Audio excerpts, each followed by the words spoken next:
মহাবিদ্রোহের সময় দিল্লি যে প্রায় এক মৃত্যু নগরীতে পরিণত হয় সে বিষয়ে কোনো সন্দেহ নেই। এই সময় থেকেই লাল দরওয়াজা পরিচিতি পেতে থাকে খুনি দরওয়াজা নামে।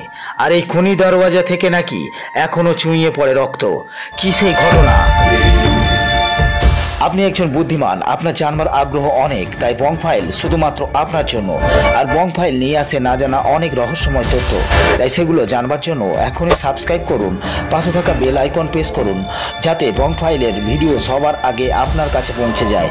আর হ্যাঁ, ভিডিও ভালো লাগলে একটি লাইক ও একটি কমেন্ট করে যাবেন, তাতে আমাদের সঠিকভাবে ভিডিও বানাতে সুবিধা হবে।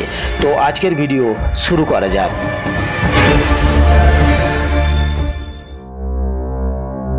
রাজধানী দিল্লির আনাচে কানাচে জমে রয়েছে ইতিহাসের বহু বিষাদময় অধ্যায়। সুলতানি আমল থেকে উপমহাদেশের রাজধানী শহর কম রক্তক্ষয়, প্রতিহিংসা, ষড়যন্ত্র, গৃহযুদ্ধ আর বহিঃশত্রুর আক্রমণ দেখেনি। সেই সব স্মৃতি আবহমানে জন্ম দিয়েছে অগণিত কিংবদন্তির, যার মধ্যে এমন কিছু আখ্যান রয়েছে যা থেকে গোটা দিল্লি শহরকে প্রেতাবিষ্ট বলেও মনে হতে পারে। দিল্লির বেশ কিছু সৌধে রয়েছে প্রেতের আনাগোনা, এরকম রটনা কম নেই, যার মধ্যে অন্যতম হলো এই খুনি দরওয়াজা। সাবেকি দিল্লির অন্যতম নগরতরণ এই দ্বার লাল দরওয়াজা নামেও পরিচিত। এই দ্বার নির্মাণ করান শেরশাহ সুরি। তখন এই দ্বারের পরিচিতি ছিল কাবুলি দরওয়াজা হিসাবে। আকবরের মৃত্যুর পর যখন জাহাঙ্গীর সিংহাসনে বসেন, তখন মুঘল দরবারের কিছু অভিজাত তার বিরোধিতা করেছিলেন। আকবরের সভায় নবরত্ন হিসাবে পরিচিত অভিজাতদের অন্যতম আব্দুর রহিম খান ছিলেন এই বিরোধিতার প্রধান মুখ। জাহাঙ্গীর আব্দুরের দুই পুত্রের প্রাণদণ্ডের বিধান দেন। আব্দুরের সন্তানদের মৃতদেহ লাল দরওয়াজায় টাঙিয়ে রাখা হয়। ঔরঙ্গজেব তার জ্যেষ্ঠ ভ্রাতা দারা শিকাহকে হত্যা করেন। দারা ছিন্নমুণ্ড লাল দরওয়াজায় ঝুলিয়ে রাখা হয়েছিল।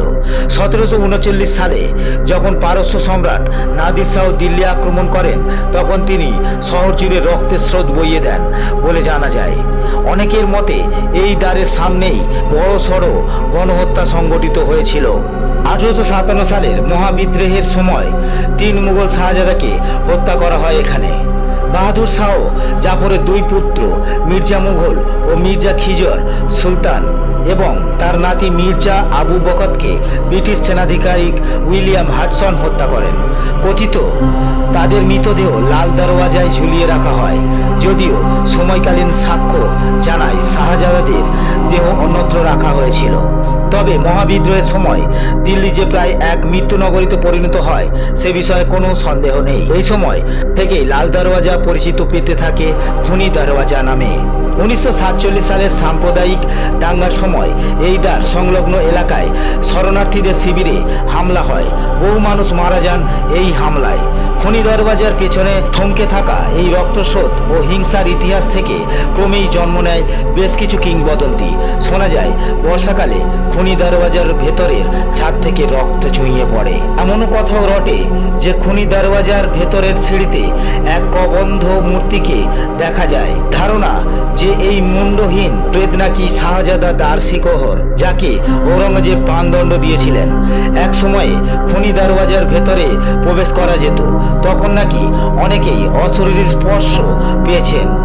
কেউ নাকি তাদের গালে চড় মেরে অথবা কেউ তাদের ঠেলে ফেলে দিয়েছে, এমন কথা প্রায় শোনা গেছে এককালে। পেতানেসিদের বক্তব্য, এই অশরীরীরা বাহাদুর শাহ জাফরের বংশধরদের পেত। প্রতিহিংসা চরিতার্থ করতে তারা এমন সব কাণ্ড ঘটিয়ে থাকে। খুনি দরওয়াজার সঙ্গে সংশ্লিষ্ট আরও এক কিংবদন্তি বহুকাল ধরে দিল্লিতে চালু আছে। জনশ্রুতি, প্রতি বৃহস্পতিবার সন্ধ্যার পর নাকি এক মহিলা লালকেল্লায় এক শোভাযাত্রা বার করেন। পুরো ব্যাপারটাই নাকি ভৌতিক। কথিত খুনি দরওয়াজায় নিহত শাহজাদাদের শবযাত্রা এটি। আর সেই মহিলা শেষ মুঘল বাদশাহ বাহাদুর শাহ জাফরের পত্নী চিনত মহল।